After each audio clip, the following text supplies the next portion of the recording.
For joining our webinar today on cybersecurity trends for 2016. We are super excited to share some of our knowledge with you, what we expect to start seeing in 2016. In 2015, there are so many changes. Things are really progressing quickly in the world of cybersecurity trends. So we want everyone out there to be prepared and kind of have an idea of what's going to be happening next. So before we get started, I just wanted to give you guys a little bit of information about us. We are GadellNet. We are a St. Louis-based company. We were founded in 2003. Since that time, we have opened 2 more offices across the Midwest, so a total of 3 offices. We have an office in Indianapolis now, as well as an office in Wisconsin that we started earlier this year. Another fact about us is that we have been named to Inc. 5,000 fastest growing company, or one of the 5,000 fastest growing companies for 3 years in a row, and that's an accomplishment we're just really proud of. It really speaks to everybody's hard work on our team, so we like to throw that in there. I would also like to go ahead and introduce our speaker today, Brad. He is a great resource when it comes to security. I know that if I ever have any questions when I'm writing something up, that's the first person I go to. He is just an expert. So he's been with our company for a number of years now and has a lot to offer. So without any further ado, I will go ahead and turn it over to Brad. Thanks, Callie. We put together 10 of the key areas that we see being susceptible to IT security as security becomes and continues to be a monstrous concern of small, medium, and obviously very large businesses. Overall, the disclosures and the impact of disclosures has been increasing exponentially year over year, with the average cost of an exposure at this point averaging $12 million to typically bigger companies for the detection, the recovery, the investigation, just overall managing the incident following an attack. Most of the measures are somewhere on the magnitude of $10,000 to $20,000 per day goes into responding to some of these cyber attacks. So while some of these attacks are a little bit focused on big business, they are also very appropriate to small business. And what we see and what we deal with on a daily basis is that there really is nobody too small, from the home user to the small business that might have, banking information or those types of transactions online. Everybody has data. Everybody has access to financials, and everybody is a target at this point. So we'll kind of jump right in, and Internet of Things is something that the term has been thrown around a ton, but really in the last 12 months we've seen where some of these things have really taken off. They've become very pervasive in terms of what's in people's houses, and now that bar has gotten so low that you're seeing some of these devices in people's offices, and the inclination to be buying something that's connected for the benefits that it brings you always needs to be weighed against several factors when it comes to what that object is. What does it have access to? How is it connected to the network? What is the manufacturer? What is the reputation of that vendor? A lot of these products are springing up, and it's so cheap to put these things on the network that it's very easy. They rush them out of the distribution centers, and they're sub $10, $20, $30, $50 items that no longer really have good IT controls.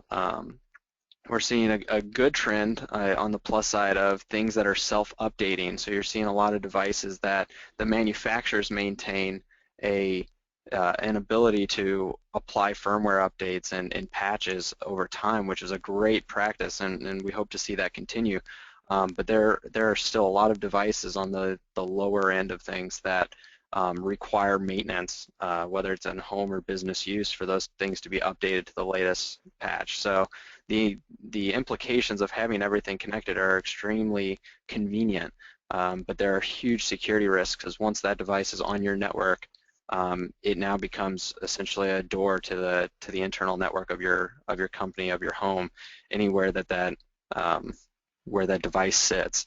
So there's a paradigm in the manufacturing arena that has changed from the things connected to the internet before. You think of laptops and switches and hardware. These things were by manufacturers that had long-term client relationships with people, so that the incentives to keep those things protected and patched and very secure, while it wasn't great at first, over time as the landscape evolved, the manufacturers had to get better about creating better security for those items. With these things rolling off assembly lines everywhere, it's a different challenge, and there's so many different vendors at play. So hopefully we start to see, some competition amongst vendors in this space, making things more secure. But right now you have to look at every device that gets on the internet. If you can talk to it from your smartphone, it's a target. So hopefully those things have patching enabled, updates enabled, and you see that version increments over time, and you can feel a little bit better about that. But they're a big concern. Anything that gets plugged in that has an IP address that goes on your network should raise some red flags and should be discussed with whoever does IT services for you.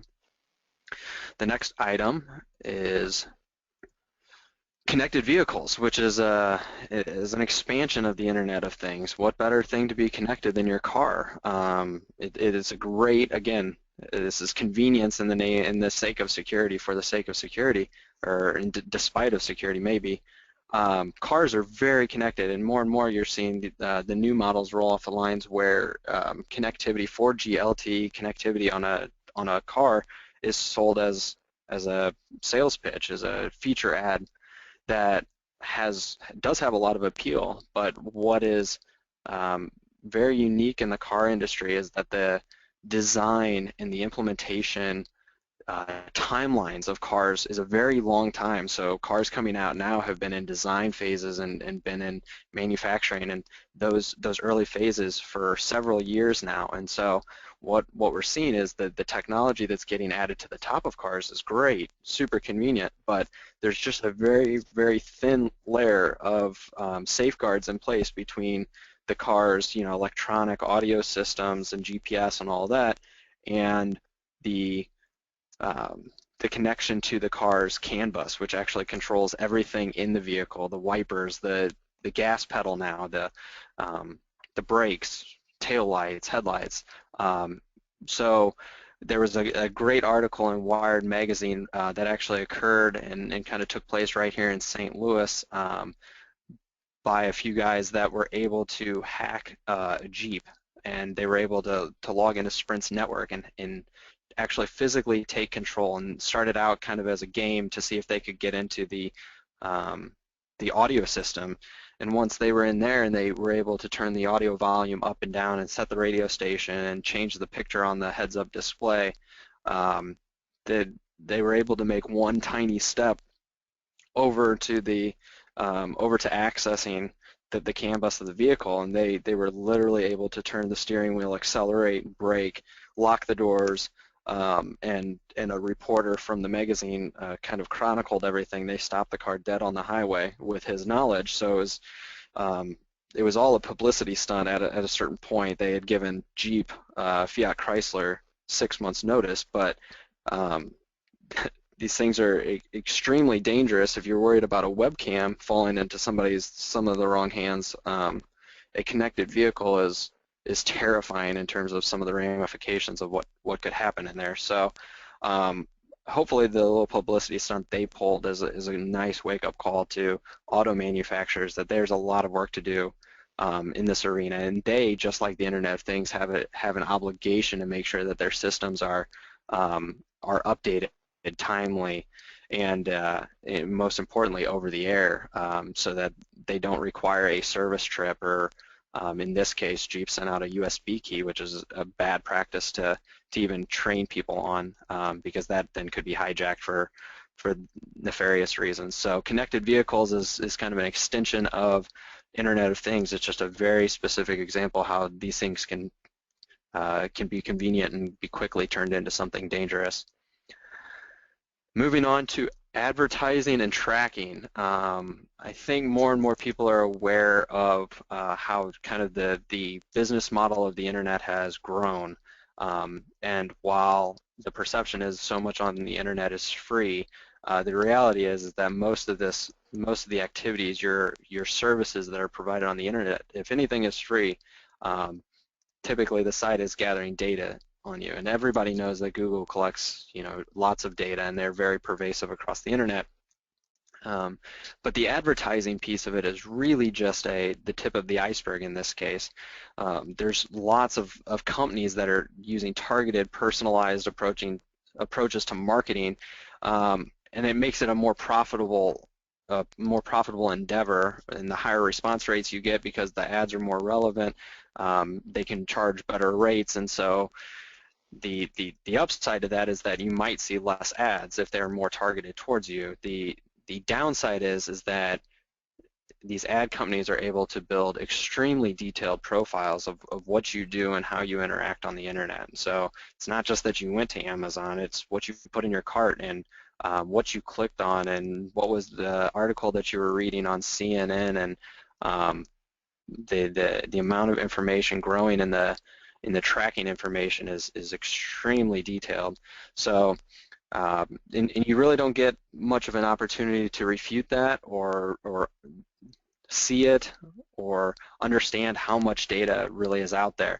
And there's a lot of different competing technologies. So as browser manufacturers and vendors like Microsoft and Google add things in, like first it was pop-up blockers, now there's ad blocking. There's even ad blocking built into iOS 9 from Apple's perspective, and they now support third-party ad blockers. That's a great thing, but as fast as they put up the walls, the ad networks know that they can work around them in different ways. So um, there's there's a ton going on in the tracking space, all in the name of creating revenue, but it is a very big problem that most people don't quite fully grasp how much is being built out.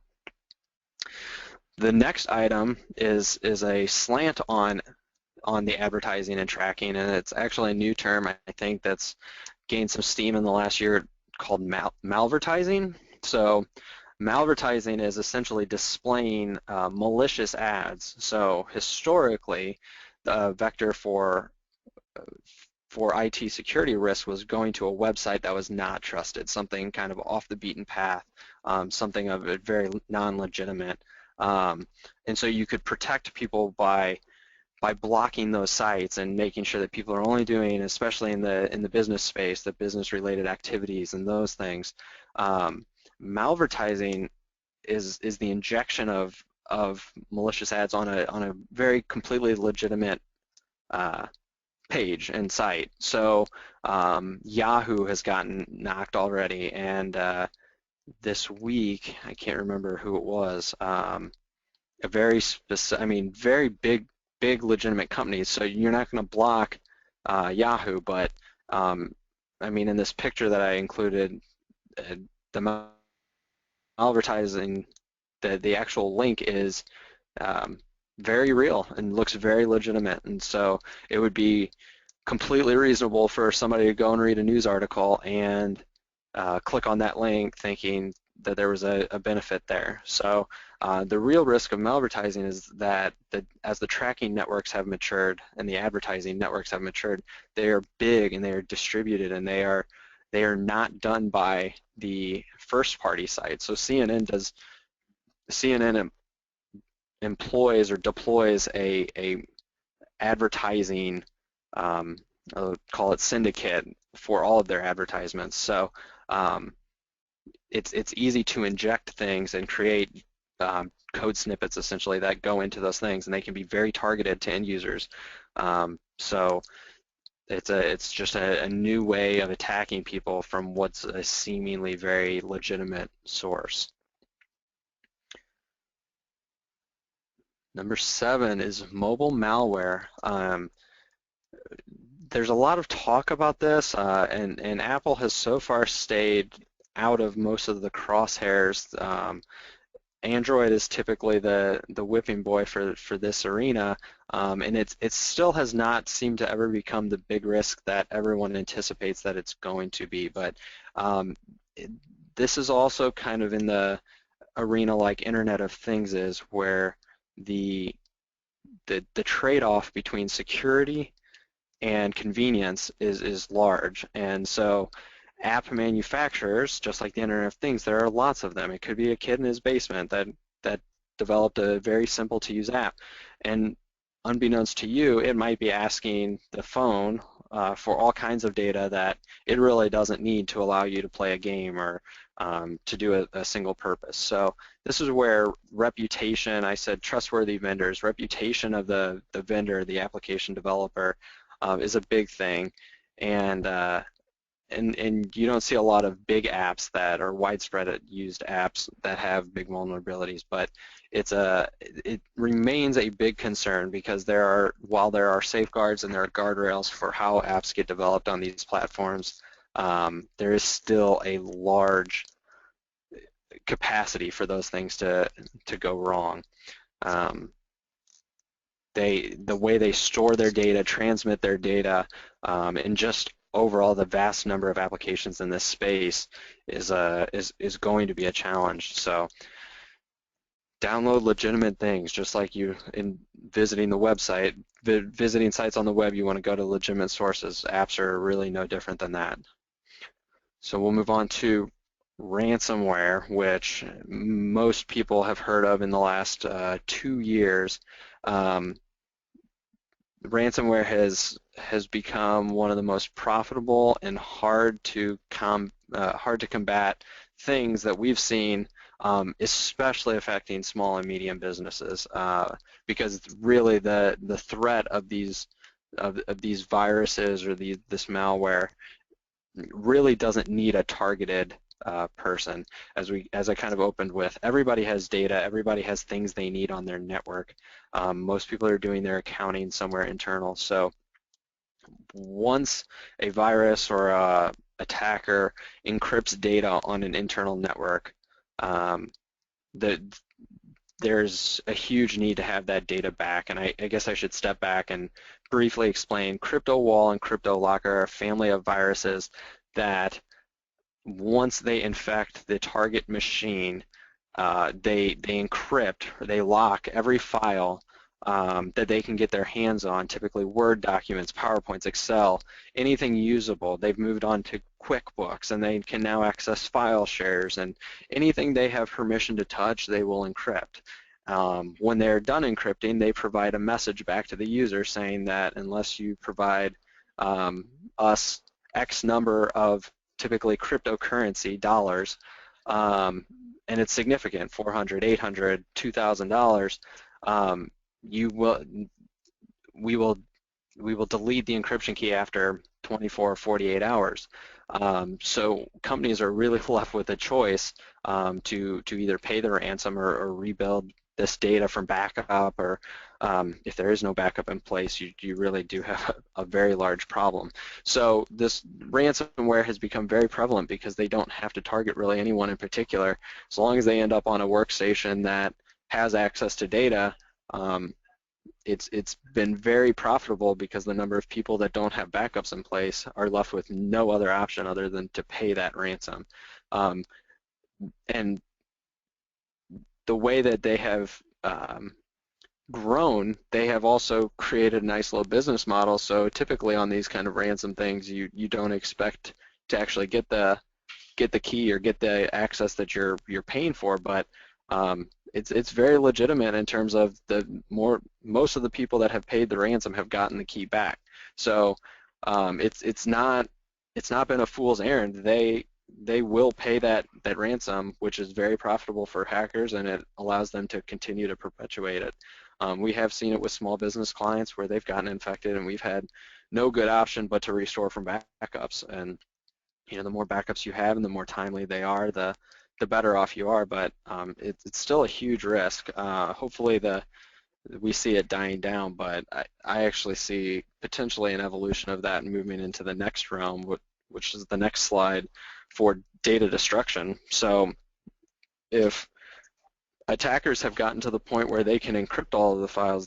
They are right there with the ability to delete that data as well.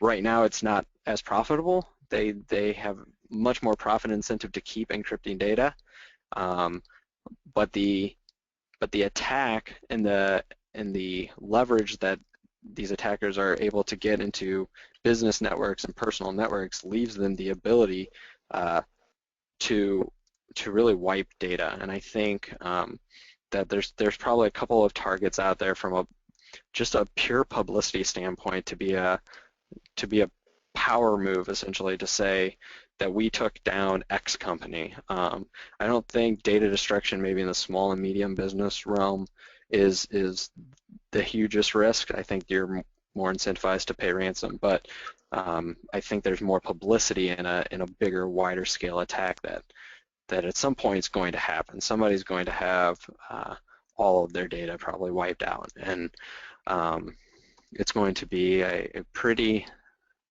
significant event.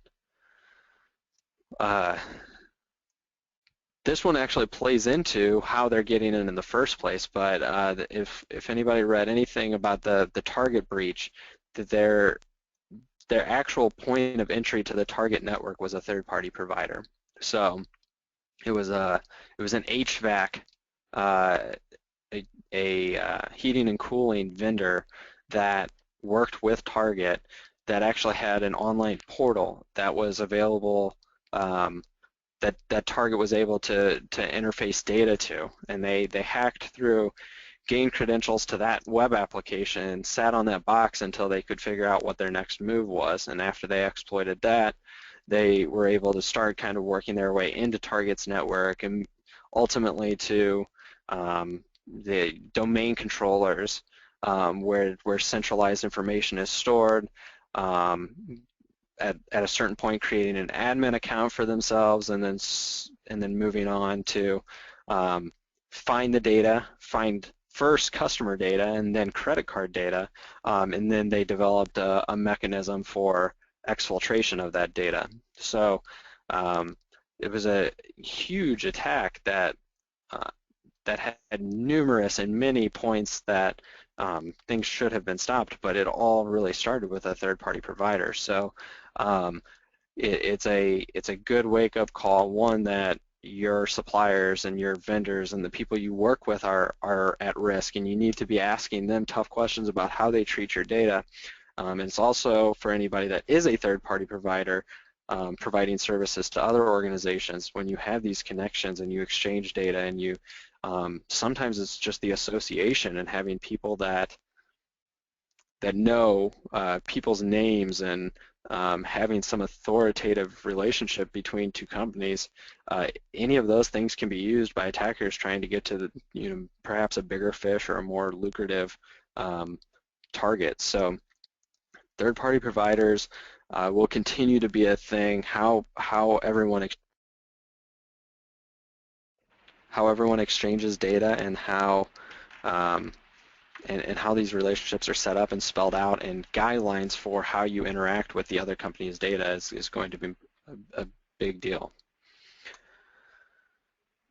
Encryption regulation, which is probably the most boring tab in this presentation, but there's a big conversation going on in governments as to what the proper role of the intelligence community, namely the CIA, NSA, FBI, and what role they're going to continue to play monitoring and surveilling both internal to the US and external and into the rest of the world.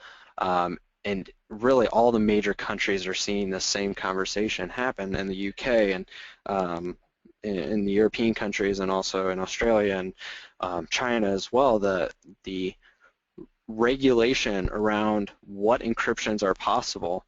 For years, the NSA and other intelligence groups had huge access to telecoms and worked deals so that they could have access to the data as telecom companies provided it, and they're really looking to have the same types of access to these web companies and web communications, in particular the emails and the instant messaging and the Skype, which is now owned by Microsoft, are huge targets because once communications moved off telephone lines and now to email and different means of communication, the ability to encrypt those communications and the ability for vendors to supply government and spy agencies the ability to subpoena that information and gain access to that information for very appropriate uses is a huge cat and mouse game. So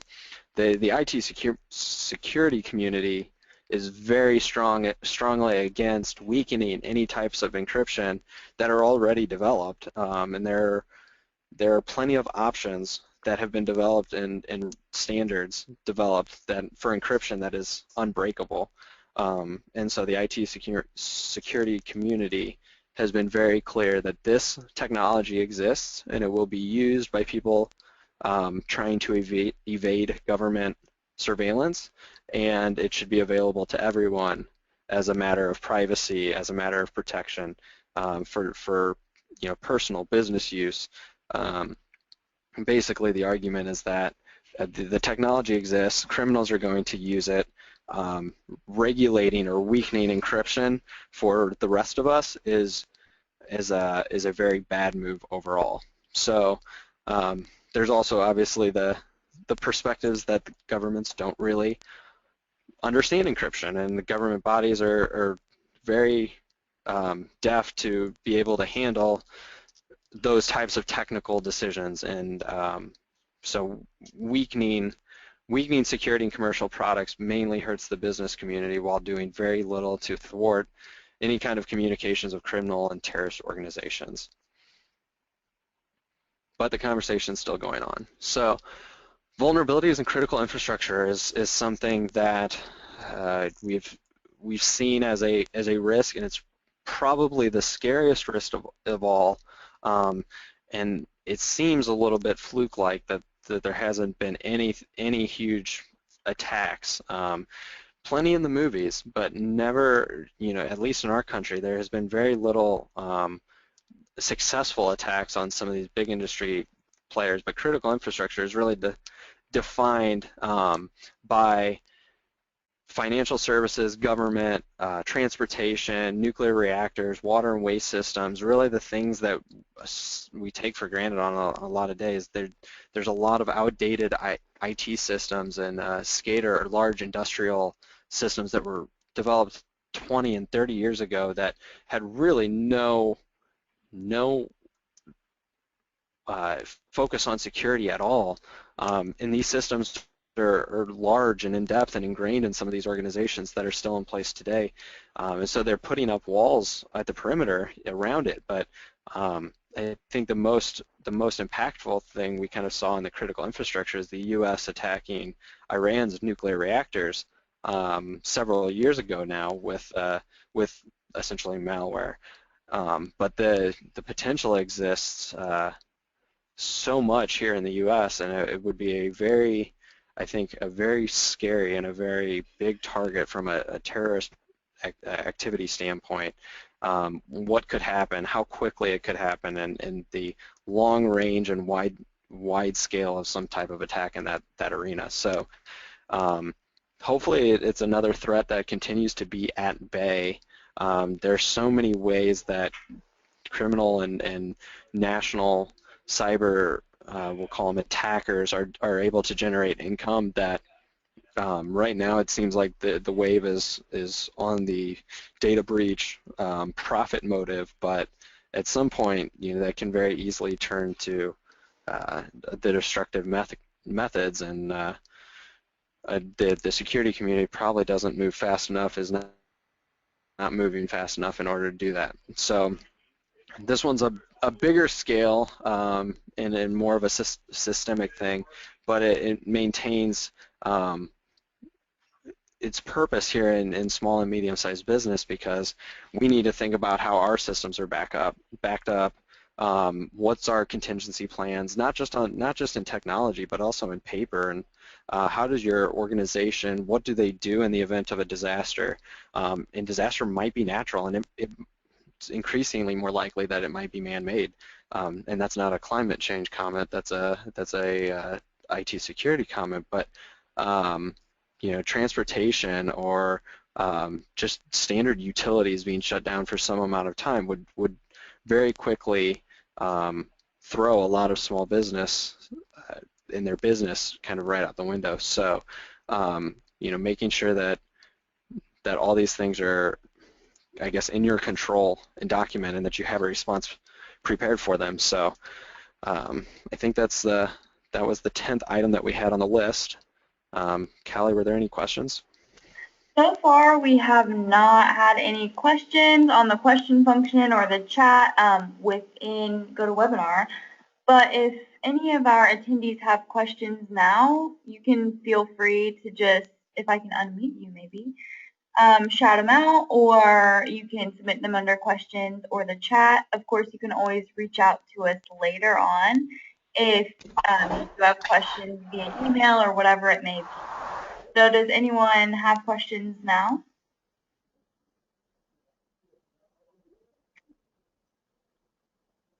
No, I don't think so. All right. Well, great. Thank you all so much for joining us. If you guys want to review any of this information, we will be posting this this webinar pretty soon. So thank you all again for joining, and have a great rest of your day.